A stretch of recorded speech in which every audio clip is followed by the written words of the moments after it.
যখন অপারেশন করতেই হবে এমন মনে হয় এমআরআই দেখে, তখন কিন্তু অপারেশন ছাড়া কোনো বুদ্ধিই থাকে না। কিন্তু আমার সামনে বসে আছেন আজাদ মোল্লা ভাই, যিনি বাড়ি কোথায় আপনার? ফরিদপুর। ফরিদপুর সালতা। 4 মাস 7 দিন আগে আমার কাছে এসেছিলেন খুব সিরিয়াস অবস্থা নিয়ে। সেই সিরিয়াস অবস্থায় আমরা এই ভিডিওটা দিয়েছিলাম, তাই না? জি। দেওয়ার পরে এখন কেমন আছেন? এখন আলহামদুলিল্লাহ আমি তো বেকা হয়ে গেছিলাম এভাবে বেকা হয়ে গেছিলাম, আমি লাঠি বর্দে আসছিলাম। তো এখন ইনশাল্লাহ আমি সুস্থ, সোজা হয়ে এটা আসছি। তা আপনি কি কাজ করেন? আমি ড্রাইভিং? ড্রাইভিং করি, মানে সামথিং অটো চালাই আর কি। অটো? হ্যাঁ। তা আপনার ওজন কত? ওজন বেশি? 90 কেজির উপরে। মাপছিলেন এর মধ্যে? হ্যাঁ। ওজনটা বেশি ওনার, এবং উনি অটো চালান, এবং ওনার 100 ভাগের মধ্যে কত ভাগ উপকার হয়েছে? 100 ভাগের ভিতর তো আমার 70 ভাগ তো হয়েছে। এই কথাটাই আমি বলি যে যদি কারো অপারেশন অবশ্যই লাগে, এমন রোগীদেরও যদি আমরা ইনজেকশন দেই, তাহলে উনি ভালো থাকবেন হয়তো 3 মাস, 4 মাস, 5 মাস, 6 মাস, কিন্তু আমরা জানি না যে কতদিন ভালো থাকবেন। যদি এমন হয় যে ইনজেকশন দিয়ে কিছুদিন ভালো থাকছেন, আবার অপারেশন লাগছেই, তাহলে তো আবার ইনজেকশন দিয়ে লাভ হলো না, শুধু শুধু টাকা নষ্ট, সময় নষ্ট, সিদ্ধান্ত উল্টাপাল্টা হওয়া, বিশ্বাস নষ্ট, ডাক্তারদের কাছে আসলে ইনজেকশন দেয় শুধু শুধু, কাজ হয় না, এই ব্যাপারগুলো তো যুক্ত হয়ে যায়। সেই জন্য আমরা কখনোই ইনজেকশন দিতে চাই না যদি কারো অপারেশন অবশ্যই লাগে এমন মনে হয়।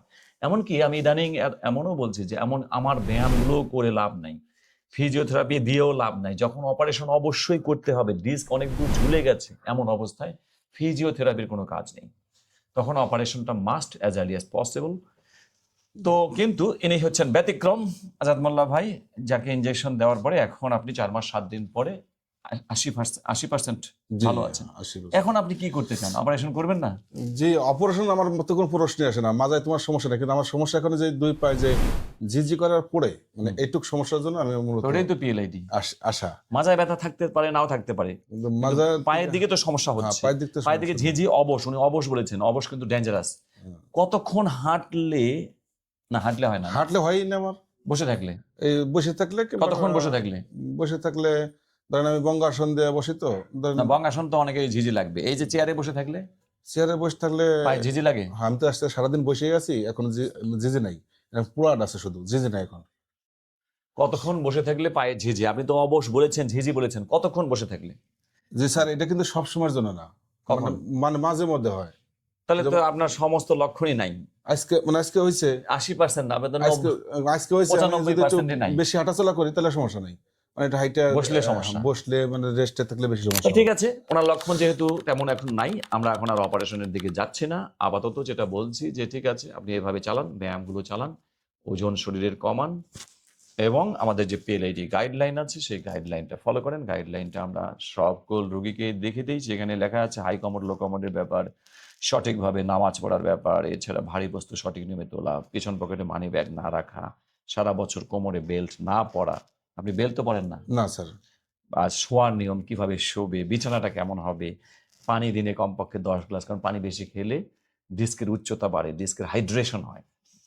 পানি কম খেলে যেমন ঠোঁট শুকিয়ে যায়, তেমন কিডনির মানে মানে প্রস্রাবও লাল হয়ে যায়, কিন্তু আপনার ডিস্কও শুকিয়ে যায়। এবং এটা কিন্তু আমার ভাষা না, এটা বইয়ের ভাষা, যে পানি বেশি খেলে ডিস্কের উচ্চতা বেড়ে যায়। এবং ধূমপানের ব্যাপারে আমরা বলেছি, ধূমপান এছাড়া আমরা পিএলআইডি স্পেশাল কিছু সুপার ফুড, এবং এটা অন্য ডক্টররা বলে না, একমাত্র আমিই বলি, যেহেতু এই খাবারগুলোর সঙ্গে পিএলআইডির সম্পর্ক আছে, ক্যালসিয়ামের সম্পর্ক আছে, নাইট্রেট আছে, এই জন্য পিএলআইডি সুপার ফুড 4টা আমরা বলি, এগুলো খাবে উনি 2 মাস। এই হলো ব্যাপার। তো আমরা আপাতত ওনাকে অপারেশনের দিকে, আচ্ছা ওনার এমআরআইটা দেখি কি অবস্থা, কেন আমরা অপারেশনের কথা বলেছিলাম। ওনার এমআরআই হচ্ছে এটা, এই এই লম্বা যদি ছবিতে আমরা দেখি, এই যে এটা সাদা ডিস্ক, এটা ভালো, কিন্তু পরেরটা তো কালো, কিন্তু পিছনের রগের উপর বা স্পাইনাল কর্ডের উপর চাপ দেয়নি, তারপরেরটা বেশ খানিকটা চাপ দিয়ে আছে। এবং এটা অনেক অন্য ছবিগুলোতেও তাই, সবখানে এই একই, এই যে অনেকখানি। এই জন্যই ওনাকে অপারেশনের কথা বলা হয়েছে। অর্থাৎ ফাইনাল সিদ্ধান্ত হচ্ছে লক্ষণ অনুযায়ী ওনার অপারেশনের কোনো এই মুহূর্তে প্রয়োজন নাই। উনি শুধুমাত্র ওনার রেড সিগন্যাল বা যেগুলো বিপজ্জনক চিহ্ন সেগুলো মনে রাখবে। বিপজ্জনক চিহ্নগুলো মনে আছে? কি কি কি কি বিপজ্জনক চিহ্ন? একটা হচ্ছে যে মলদ্বারের চারপাশে যদি ঝিঝি ঝিঝি লাগে, দাঁড়ায় থাকলেও ঝিঝি লাগে, বসে থাকলেও লাগে, শুয়ে থাকলেও লাগে, না, সব কোনো কিছু নেই। যদি এরকম হয় তাহলে কিন্তু জরুরি অপারেশন করতে হবে। আর যদি প্রস্রাবের নিয়ন্ত্রণ নাই, আপনাদের প্রস্রাব কখন হয়ে যাচ্ছে বুঝতে পারছেন না, তখন অপারেশন লাগবে। আর যদি ফুট ড্রপ হয়, অর্থাৎ স্যান্ডেল যদি খুলে যায়, পাও না স্যার। পায়ে স্যান্ডেল ঢুকালেন, স্যান্ডেল আছে কিনা বুঝতে পারছেন না, জি। এইরকম ক্ষেত্র হলে একদম জরুরি আমাদের কাছে আসতে হবে অপারেশনের জন্য, 24 ঘন্টার মধ্যে আসলে সবচেয়ে ভালো। জি স্যার, এরকম কোনো সিমটম নাই আমার। আমি সকালে যদি হয় এগুলো আপনার মনে রাখা লাগবে, জি মুখস্থ জি রাখা লাগবে জি জি যদি হয় তাহলে। জি। ওকে, আজকের ভিডিও এই পর্যন্তই।